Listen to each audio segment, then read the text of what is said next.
السلام عليكم ورحمة الله.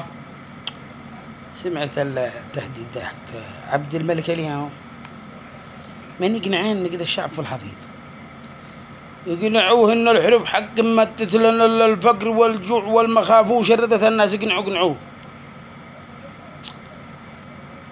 عادي يهدد من وراء الستار. اول شي يخرج لن تعسره، البنك بالبنك والمضر بالمضار، ولا عارف حجمه وقدره. ضقنا وملينا الحروب والحصار،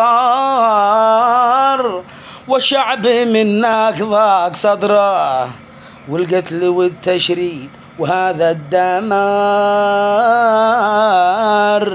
كل البلا من تحت جحده، لا توهم الشعب نبه انتصار. خليتنا للناس عبره، ليش ما جنح للسلم ولا الحوار. وأسلم الناس كل ذمره، واحكم دم الناس الكبر والصغار.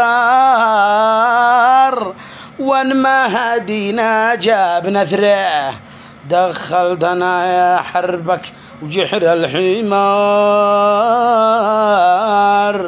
والشعب صابر زاد صبره، أما وقدم لليمن اعتذار. أما ويقدم لليمن اعتذار،